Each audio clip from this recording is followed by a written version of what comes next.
Cute music they have on.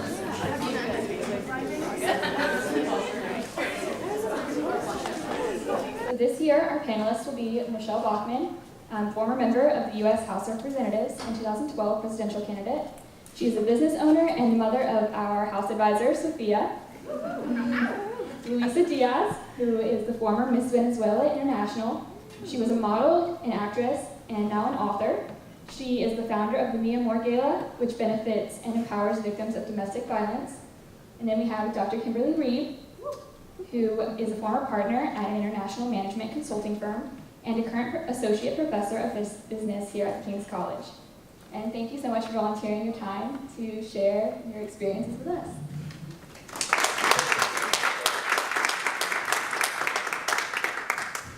All right, we'll begin with drafted panel questions, and then we'll open the floor up to an audience Q&A afterwards. So I briefly shared what your job titles are and your experiences, but can you each tell us a little bit more about your past and your careers and how you got here? Well, how will we start? We start with Michele? Okay. Sure, whoever wants to start first. Okay. Well, I am Michele Bachmann, and I am the mother of Sophia Bachmann. She is our baby. We have 5 biological children. I've been married 40 years, and we have 5 biological children. They are ages 36 to 24, but we also were foster parents, and so I was a foster mother to 23 great kids. And so I've been a mother to 28 children, so I am the old woman in the shoe right here on the stage. That's probably, I think, for our family, that's probably the biggest definer of who we are. The fact that we had all these kids in our house, and it was a great experience. By background, I'm a federal tax litigation attorney. That's what my education was based upon. Was a business owner. The reason why I got into politics, I had no interest in politics whatsoever, but our foster children are the ones who really got me into politics. Our biological children were either homeschooled or we sent them to private Christian school. The state of Minnesota did not allow us to do that with our foster children. They only had one option, that was public schools. And I saw a lot of nonsense come home in their backpacks, and I knew if anyone needed a leg up, my foster daughters did. And so I got involved in politics, and that eventually took me to Congress.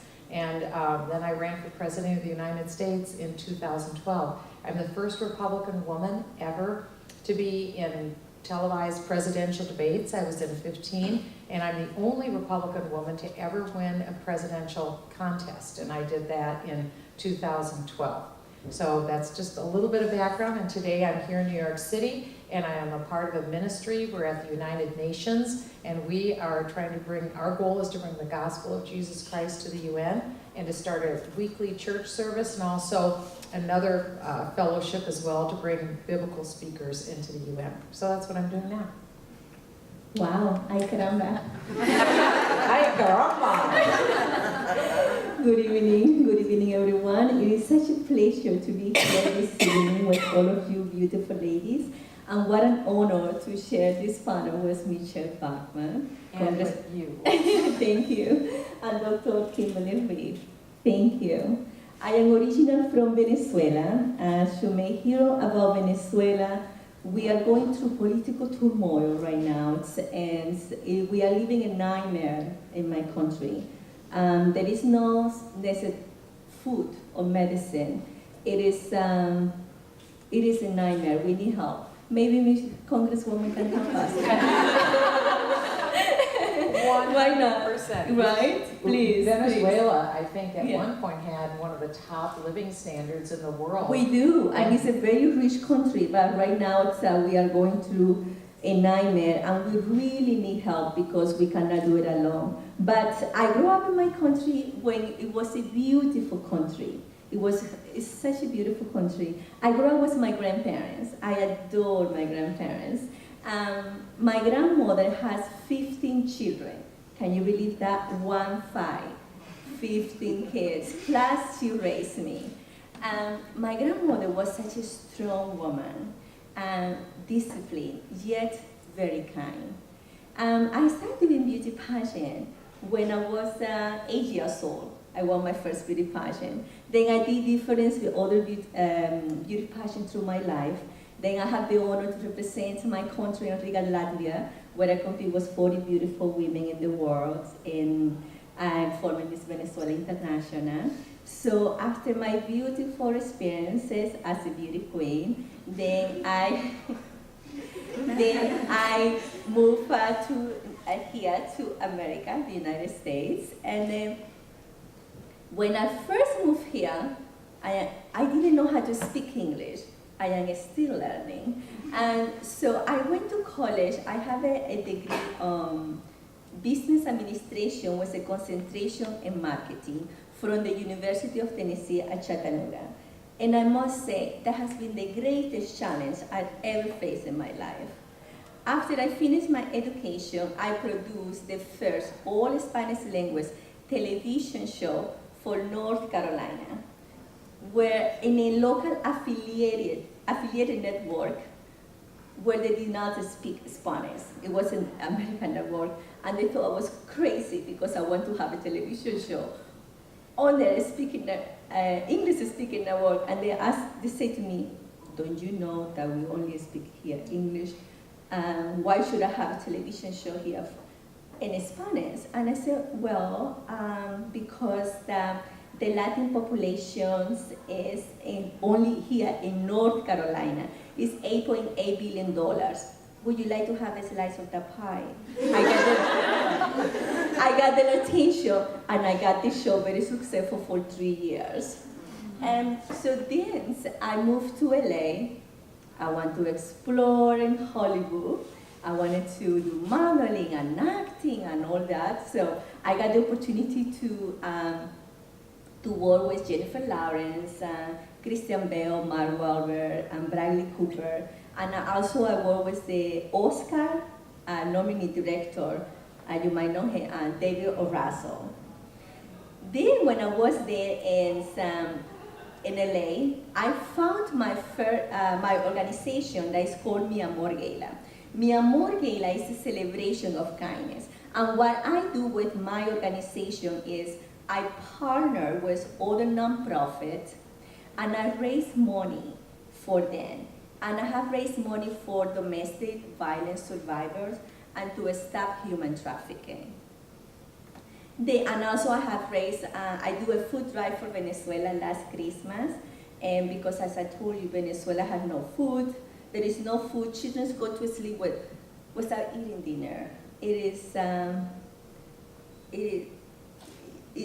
nightmare in my country. It's very sad what's going on in my country.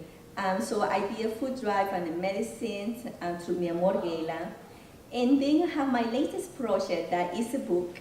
It's called Sexy is Timeless. Okay? It's about the 10 sexy assets that lies within each of you. But society is telling you otherwise. It has nothing to do with physicality. It is about the essence of the true beauty. It is about the essence of the true assets that lies within you. And in my book, I really tell you how to find your self-worth, how to find the essence independent of what society is telling you. Thank you. Well, it's obviously a real privilege to be here with these amazing women. So I was laughing when I got the invitation. I said, oh my goodness, what can I possibly add? I don't know, but we'll find out.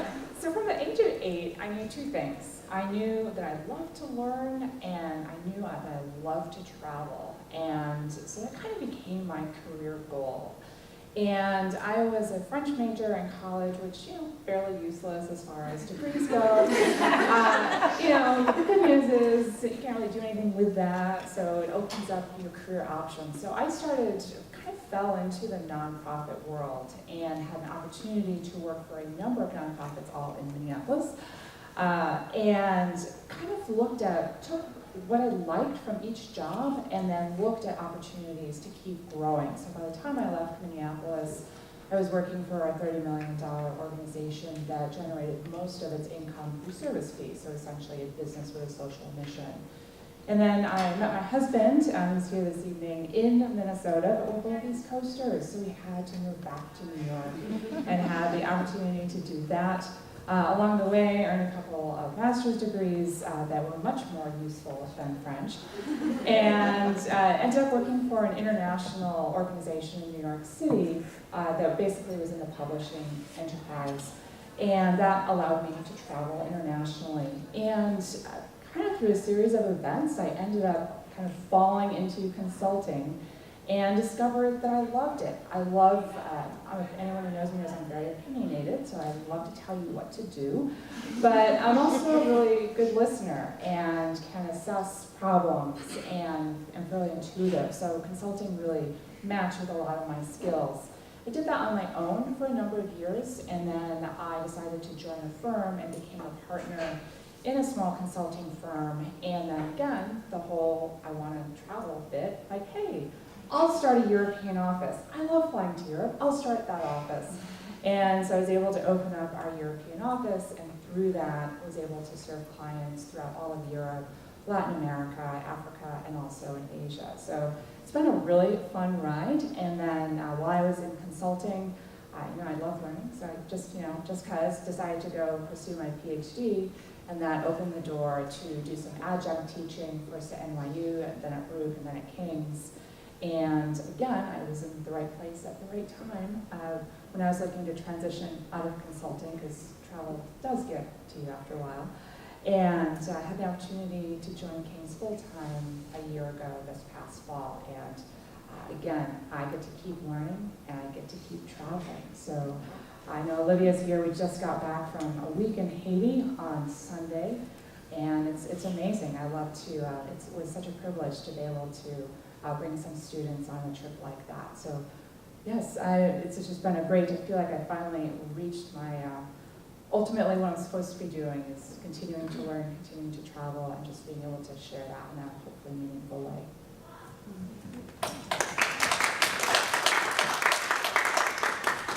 All right. What are the most important qualities, practices, and habits that you all practice that you feel have made you find success in the workplace and at home?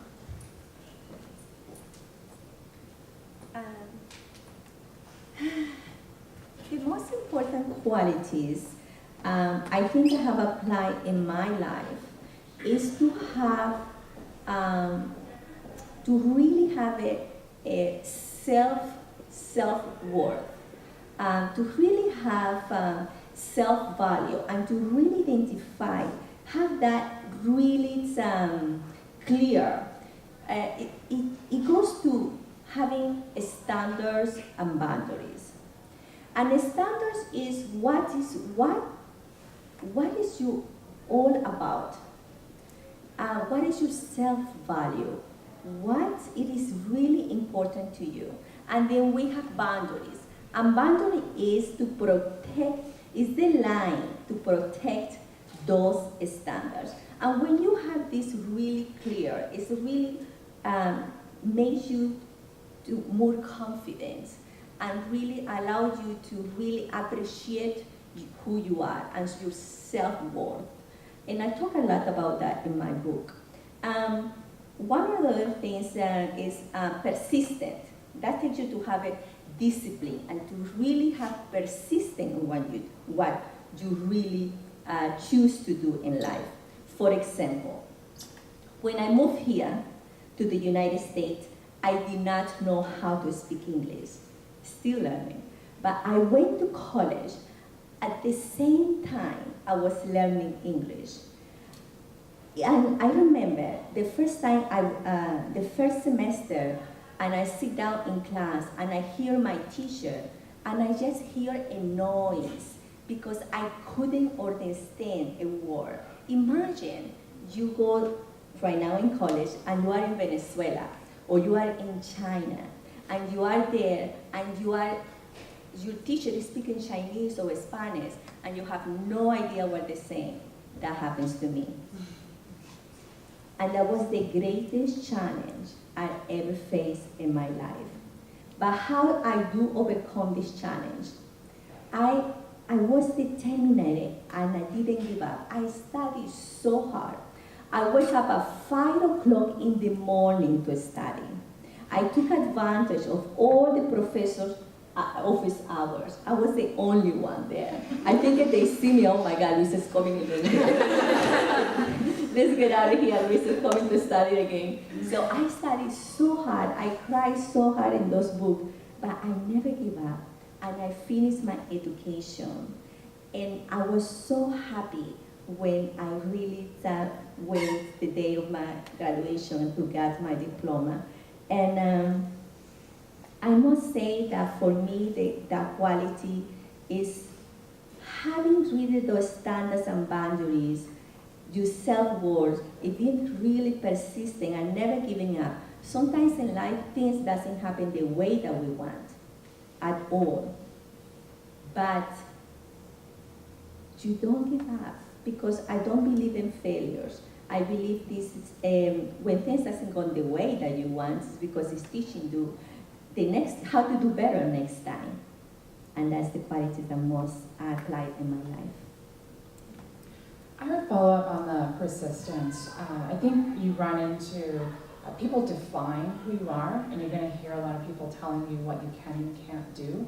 And I think it's really important to know what you want to do and what your dream is, and not lose sight of that. And like these amazing women, I was in every organization except for one, and now at King's. I was the only woman in leadership and the youngest person in leadership. And you have to overcome a lot of obstacles and a lot of assumptions. And again, it's that persistence of not giving up, of sitting in those meetings and being a player at the table, but also being, knowing what your dreams are. And a lot of us love Excel spreadsheets and whiteboards, right? Break down your dreams into achievable goals and just keep working at it, persist at it. I didn't have any big dream or any big plan. I had no idea what I was going to do with my life. And for me, I came to Christ when I was 16 years old. I was not a Christian when I grew up. I'd gone and followed tradition, I think, in our family, but I didn't really understand what the gospel was. I didn't understand what freedom in Christ meant. When I came to Christ, the greatest gift that God gave me was the ability to hear His still small voice. So that's open for all of us. It isn't, I wasn't special, that's open for everybody. So I prayed. And I think that's the difference for me, is that the Lord kept opening up one door of opportunity after another. And I'll just give you one example. I was studying one night. I didn't go out and drink or go to bars on the weekend. And so on a Friday night, I was sitting at my desk studying.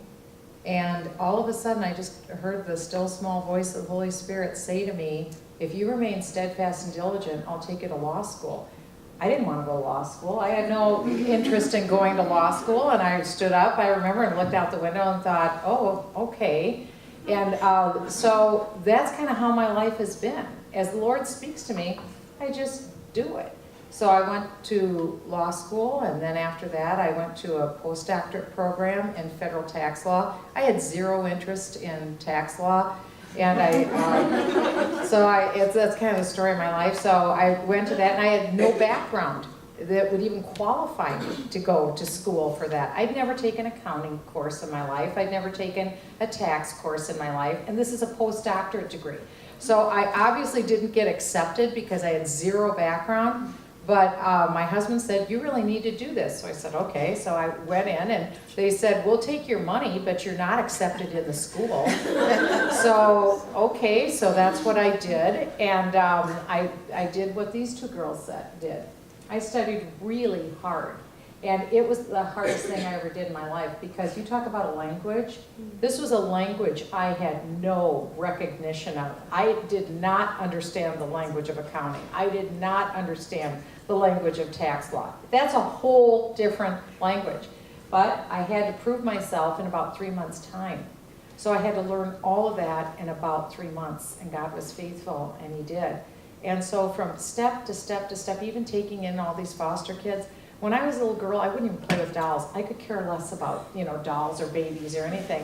And then I grow up and I have 28 kids. How does that happen? I have no idea. But I will tell you, when I look in the rearview mirror of my life, and probably these two beautiful ladies can say the same thing, it is amazing when you look back, when you put your hands in the hand of the Creator who made you, and you say to Him, you made me, and you made me for a purpose, and it's probably a pretty good plan that you have for me.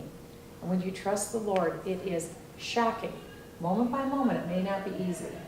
It may not be easy, a lot of hurdles that you go through. Like I had no interest in going into politics, and all of a sudden I'm, in the state Senate, and then I'm in the Congress, and then the next thing, I knew it wasn't gonna stay up there. Then the next thing you do, I'm running for President of the United States, and now I'm at the United Nations. I have no idea why I'm there, but I've been saying yes to God my whole life. And I can tell you, I am so thankful for that.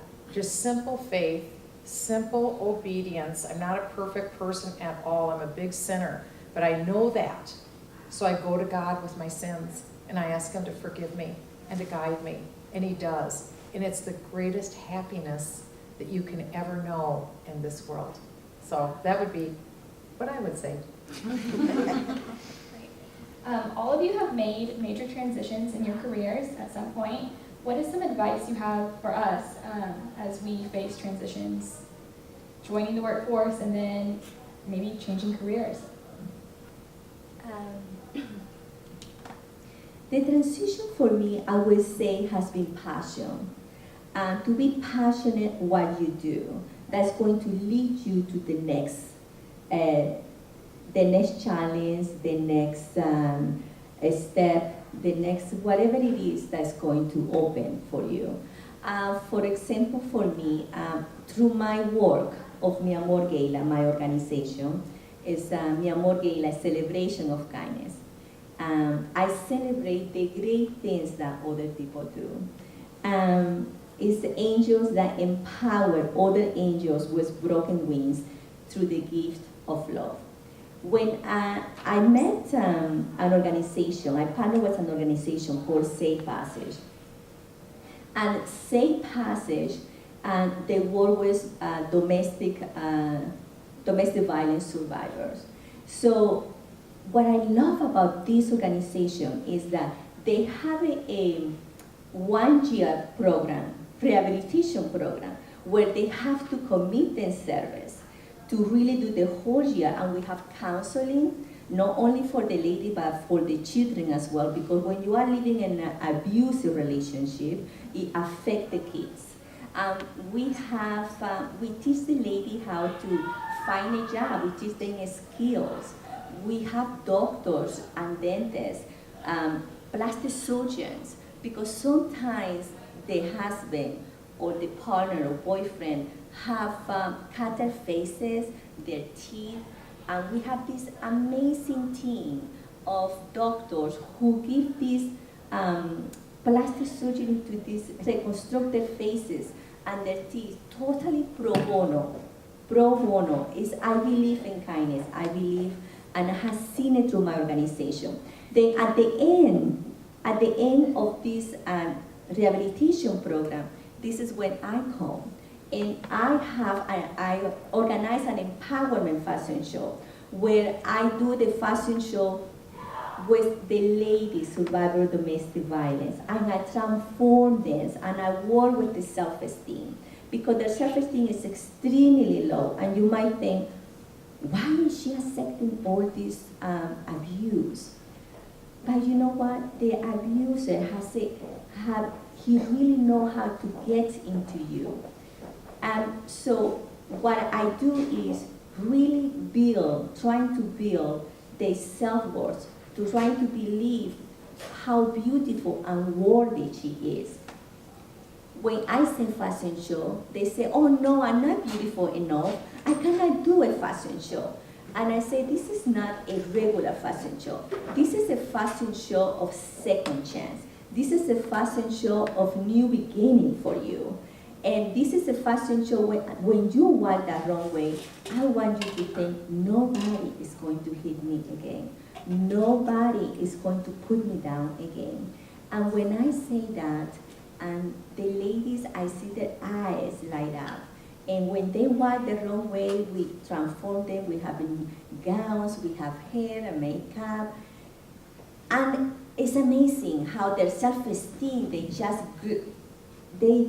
shine in the wrong way. And they come to me and they say, Luisa, for the first time, I feel beautiful in my life. And that I have such a gratification on that. When they say that to me, I love helping them. I love seeing how beautiful they are, how worthy they are. So that leads me to the book that I just wrote. And the book, the transition that I did, my book is called Sexy is Timeless. And what I talk here about is about the 10 sexy assets that lies within you, that I really applied to the domestic violence survivors to really see into themselves. And that's how it leads me. My passion for helping them lead me to write this amazing book for all of you ladies out there to really know how beautiful and worthy you are, and to know that the real essence of sexiness really lies within you. All right, what is your advice for women hoping to be leaders in your particular field?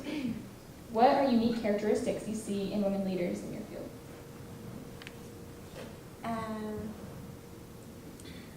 For women to be want to be leader in my field, the entertainment industry, I would say be in peace with the word no. Because you're going to hear it left, right, and center. So do not allow rejection to really break your self-esteem. You have to really say thank you and go and knock the next door.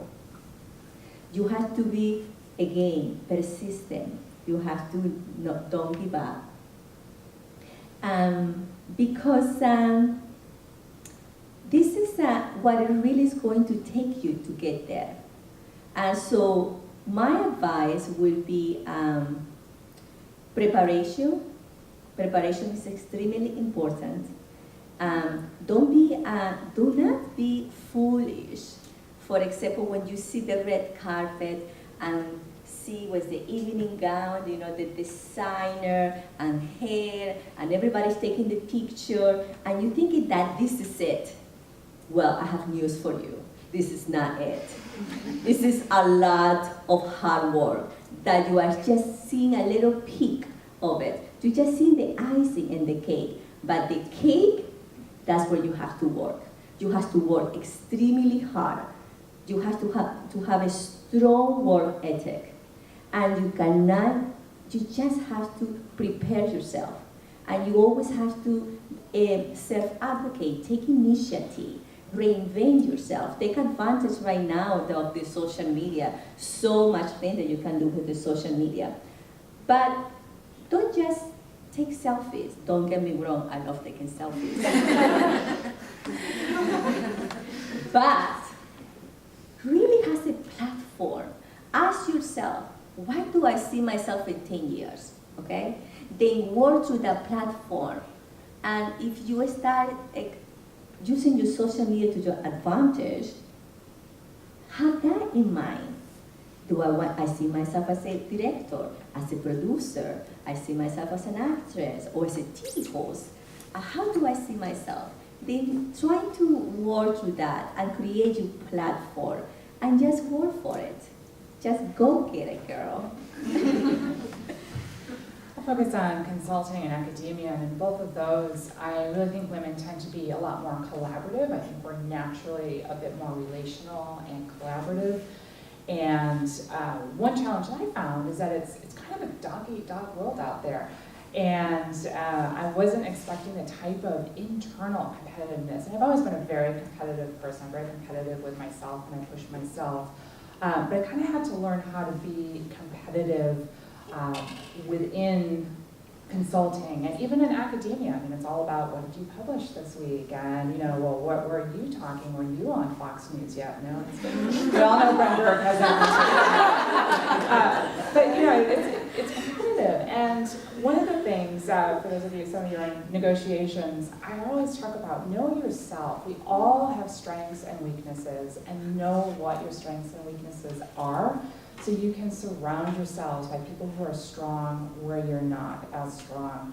And I think whether it's learning how to be more competitive as a member of a team, or figuring out how to play that game of academia and finding out how you can write your very own journal articles, it's important, again, that you listen to your dreams and dig into your own self-esteem and really surround yourself with people who can support you in that. But again, just know that as a woman, you're different. It's not, you're not better, you're not worse. Well, of course, we're far better, right? But no, you're different, and you just need to understand how you're different and why you're different, and figure out how to adapt as needed. I had young women and young men come in my office all the time in Congress and talk to me about how they wanted to go into politics, and every single one wanted to be president of the United States. They felt that was very unique, but they all wanted to be president of the United States. And I gave them all this advice, and it was this: if you want to be a leader, you have to be a reader. You have to read, read, read. That was my advantage that I had. I've spent my entire life reading, and I read a wide cross-section of materials, obviously on current events, history, economics, but that's what you need to do. You need to do a lot of reading because you have to understand what's going on. At the same time, if you want to go into politics, you also need to be a connector and connect with a lot of people, because you're not going to get in office unless people like you and believe in you and also know you. So you have to be known and get yourself known. But first of all, you need to know something. And the one thing I saw in politics is there's two kinds of people who want to be in politics. There was one person or one set of people who wanted to be somebody. And they felt like if they were in politics, it would make them be somebody. And those are not necessarily the best people that you want to have in office, because they want, once they get there, they want to stay there, and they're willing to do whatever it takes to stay there. Then there's another group of people who want to go there because it doesn't matter which side of the aisle they're on, they really genuinely believe something, and they want to figure out how to make that happen. Whatever it is that they want to make that happen.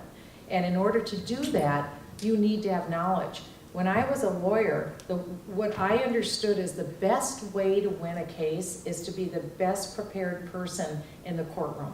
If I was the best prepared person, I could answer the judge's question, whatever he came up with. I could counter the argument of the opposing counsel. I knew what to ask my client. I knew what to ask any of the witnesses in the room because I had prepared.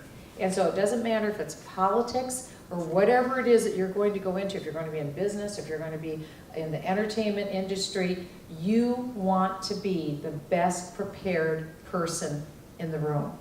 So don't go in there and just, throw the dice. Make sure you put in the work and the time and are prepared. That is your best calculation for success in your life.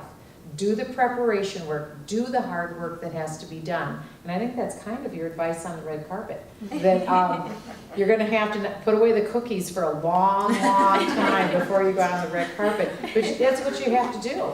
I mean, when I ran for president, I knew that I was, I think, 8.5 or 9 pounds more than I was supposed to be. So I had to back up the clock, and I had to lose 8.5 or 9 pounds because I had to be in form, because you have your picture taken constantly.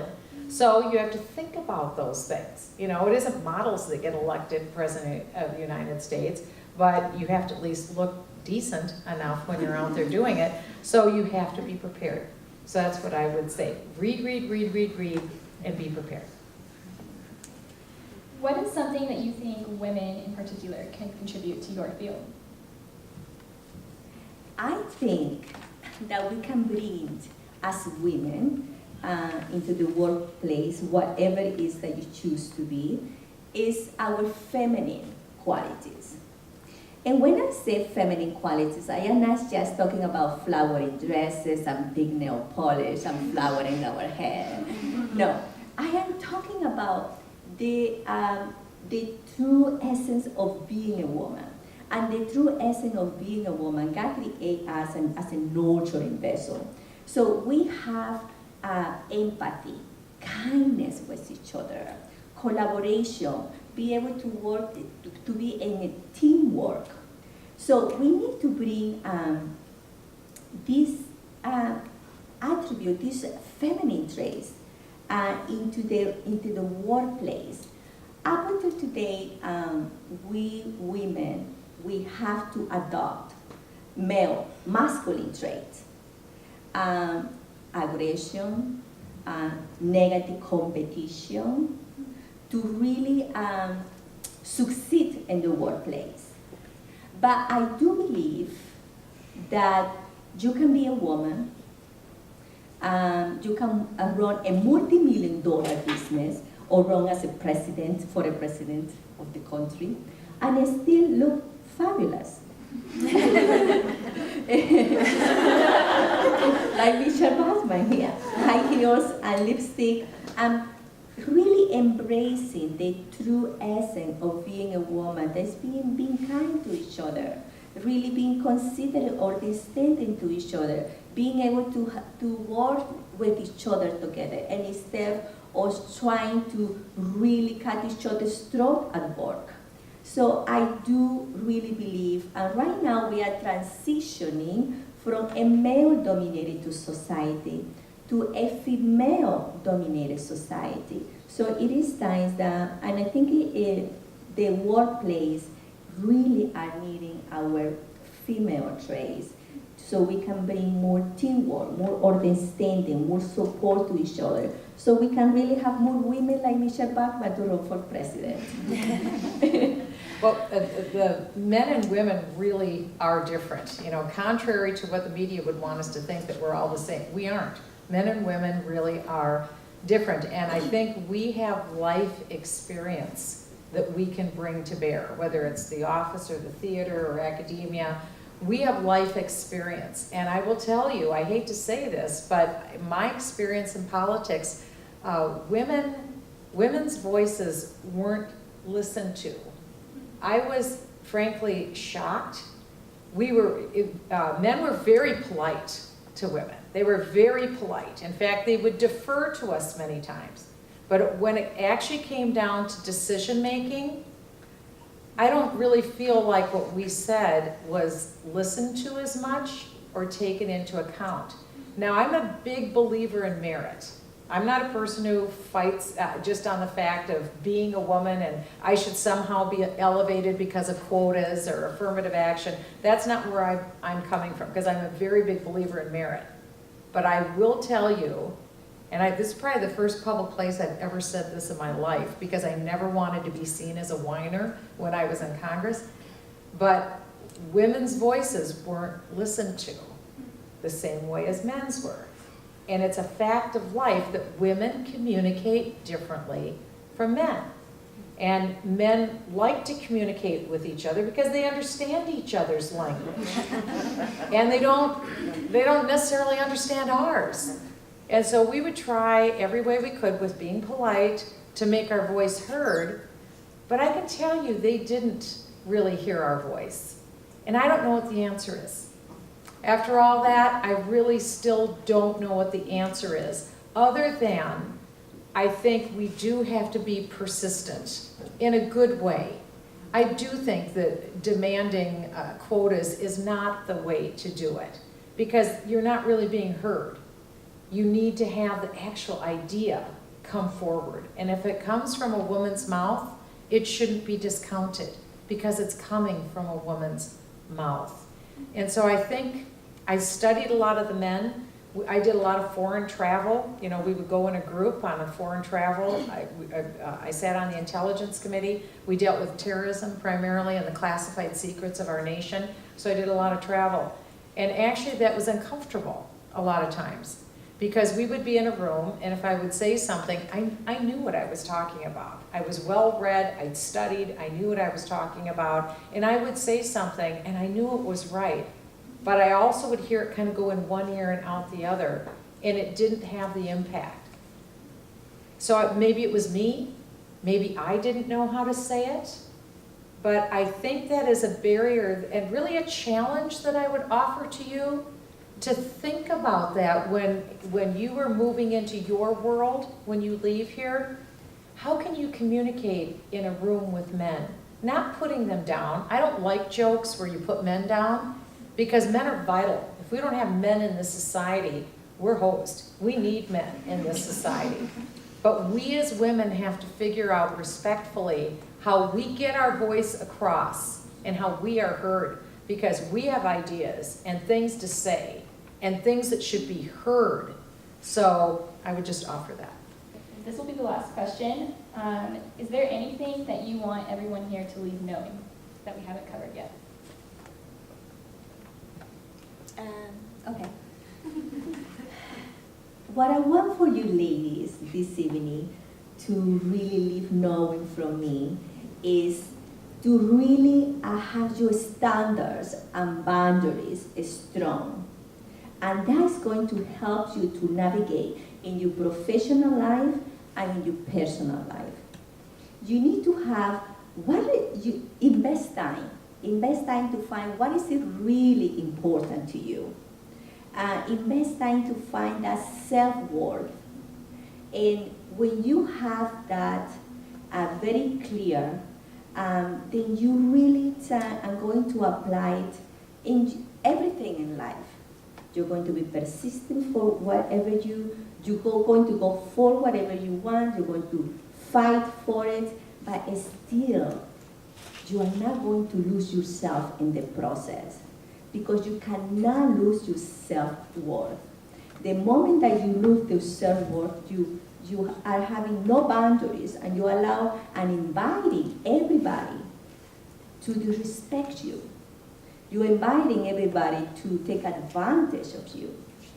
So you really need to put your boundaries, know your worth, know your standard. Your standards is your personal code. Know your standards, know your boundaries. And when something it is unwelcome to you, make sure that you stand and you say, this is unwelcome to me. I am not going to put this up. I don't need this in my life. So, what is going to allow you to say that is that strong self-worth that you have, is the strong values that you have. And don't forget, I wanted to let you know about the book. It's about the 10 sexy assets that's going to help you to strengthen the boundaries, the standards, and your self-worth. That is about confidence, it's about knowledge, it's about embracing femininity, it's about social graces, it's about self-care, it's about individuality. So all these assets is really going to help you to work and find out what is my self-worth, and it's going to really help you to navigate through your life. For me, I just want to encourage you to really be persistent. You are always going to be afraid of new things.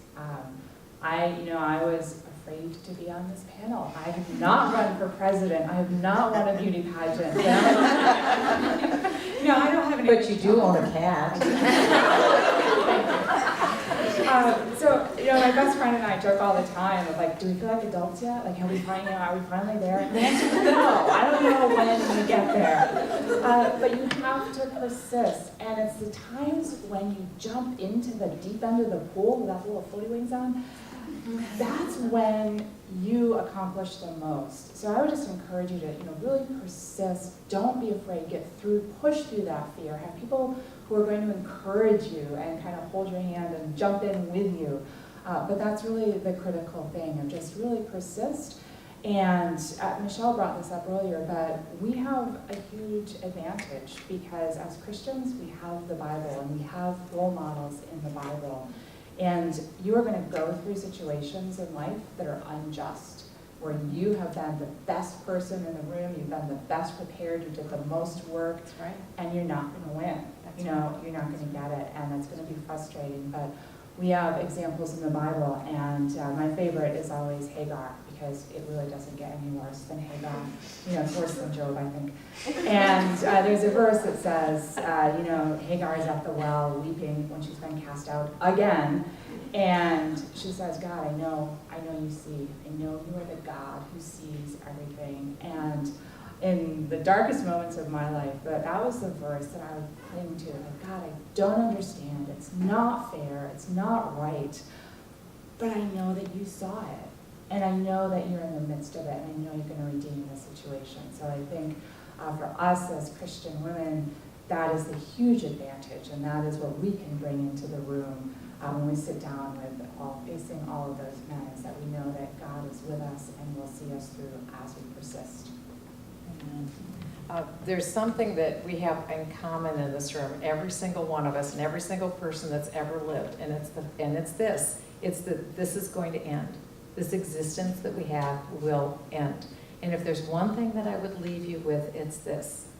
Live with the end goal in mind, because you are going to leave this world. And I have been thinking about it a lot. I don't know if any of you know who Billy Graham is. You're all so young. But he was a revered evangelist. He has the distinction of speaking in person to more people during his life than any other human being on earth. And just think, he had the greatest message of any human being on earth. It was to set the captives free by giving them the gospel of Jesus Christ. And he was able to speak to over 215 million people. And I think from that, I've been watching some retrospectives of his life. And for all of us, your grandparents, great-grandparents, if you've had any of them pass away, when they're on their deathbed, it's over. I mean, there is no going back, it's done. And the question is, how did you live your life? What did you do? We're all sinners. We all make mistakes, and we make multiple mistakes every day. The good thing is we can be forgiven. All we have to do is ask, and we are freely forgiven. It doesn't matter what you've done, you will be forgiven. Just ask to be forgiven. But the question is, remember I said you make 1 million decisions in your life? Think about that now, after you leave here.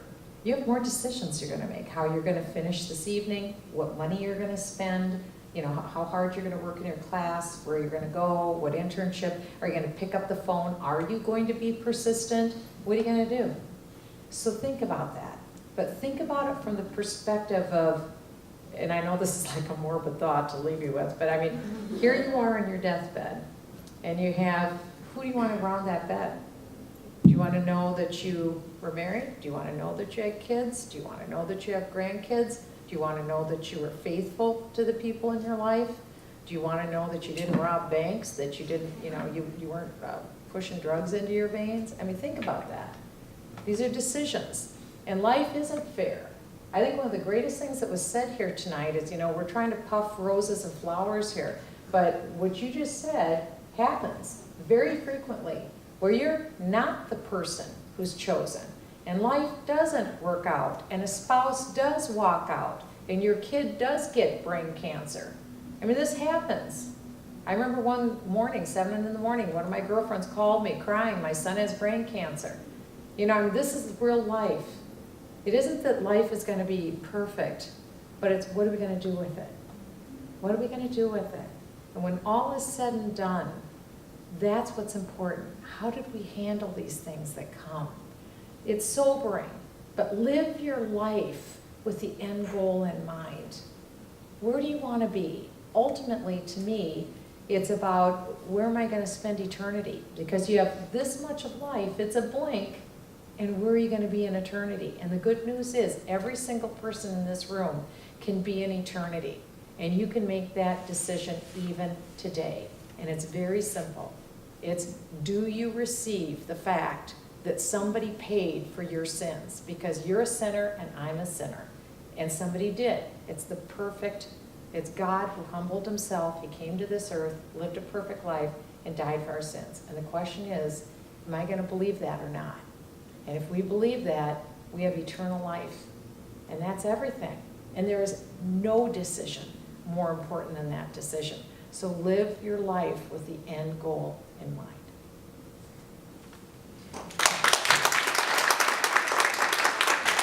At this point, we'll open up the floor to any audience questions. Maria? I think we often hear the situation where you have to find yourself, and like college is like a time to find yourself. And I know like something that I've been struggling with is like not knowing who I am at all. And seeing you guys, it seems, I mean, at least from the outside, that you've kind of settled an identity. Was there a time, like a specific time or something you remembered where like you found yourself, or is that even a thing that we ever really come to? I think I think that you have to really invest time. You really need to be alone with yourself and ask yourself, what is your name? Mariana? See. You need to ask yourself, Mariana, what is really important to me? You know, what is really are those strong values that I have? What is it really, it is unwelcome to me. So it's like you have to really sit down and start discovering Mariana. You need to do your work. You really need to do your work inside. And then you will find her because she's there. She's just want you to get to know her. Okay, she's inside you. So, but you need to allow her to come out and doing your work, looking into yourself. Okay, Alex? What do you do when it feels like you're jumping off a lot of cliffs, metaphorically, of course, and you feel like you're just sitting around waiting for emails or phone calls that never come? Like, what do you do then? And you can't see the opportunities. Oh, okay. Okay, you cannot sit and you cannot wait. You cannot. You just have to keep moving. And if somebody didn't call you and you didn't get that email that you were waiting for, call someone. Find your own opportunities. That's why it's very important to network. You need to put yourself out there.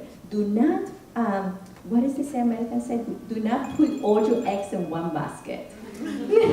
So if someone didn't answer you, didn't give you the job, didn't send you the email, didn't call you, just don't sit there and wait.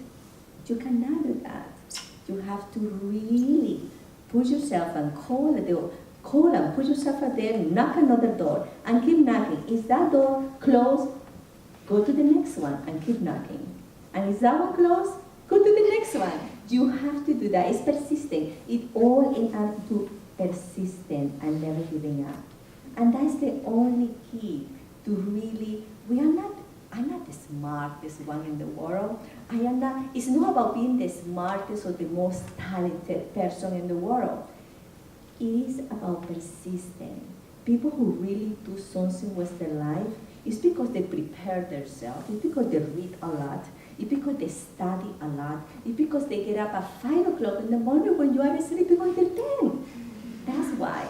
So there is not a secret here except a strong work ethic. And do it. I spent one summer tarring roofs in Alaska and cleaning salmon and doing things like that. But you know what? That also was a part of my story later on in life. And it opened other doors that if I wouldn't have done that, so be willing to do some of those things because you can't believe again later. And that's why I say I can't wait to read your books at the end of your life and to see what you did. The good decisions you made now that led to another decision and another decision. And not one of us up here ended up doing what we thought we were going to do. It was other doors that opened up. And how great it is, the happiness that you find in your life from a job well done, from whatever you do, knowing that you really did your best. Honestly, that's your greatest satisfaction. It isn't even the bank account or the fame or whatever, because that stuff goes away. But it's really the satisfaction in knowing that you did the best you could. One of the happiest days of my life is when I retired from politics. And I remember walking to the jetway. My girlfriend surprised me. They all flew to DC and we had a big party. And I remember when I got in the jetway, I had the greatest sense of happiness and peace because I knew that I couldn't have worked 1 minute harder than what I worked. I did a lot of really hard things when I was in Congress, and I made a significant difference when I was there. But it's because I was willing to do hard things, and I was willing to do what made me and maybe other people uncomfortable, but I knew it was the right thing to do, and I wouldn't have changed one of those things because I knew that I had fully utilized that opportunity that God put in front of me. And when you fully utilize whatever that opportunity is, if it's being a barista, if it's being a roommate to the person that's in that room, and you are the best roommate, and you're the best student that you can be in that class, and you're the best, you're the best, you're the best, in each of these stages, these million decisions you'll make in the course of your life, nothing takes the place of that feeling that you have, knowing that you did the best. Amen. This time we're going to cut the Q&A short for the sake of time, but Luisa has been kind enough to bring, I think, 20 copies of her new book that she is willing to sign after the program. So thank you so much for coming out, and thank you so much. Thank you, ladies. Thank you.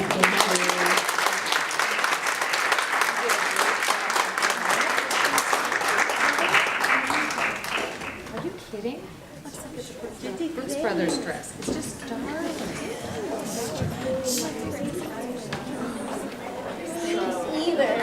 Pleasure to meet you. What a beautiful name you have. I love that name, Luisa. And you're a beautiful girl inside and out. Yeah, and congratulations on your wedding.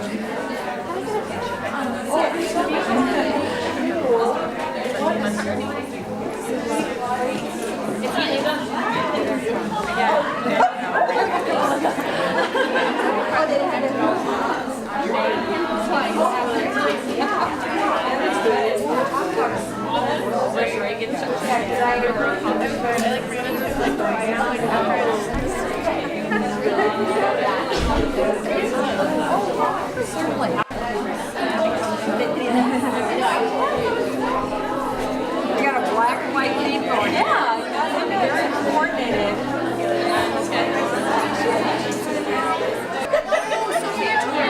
You want me to take pictures? And the New York Cover. And then I'll just conveniently be like, oh, didn't I need a picture?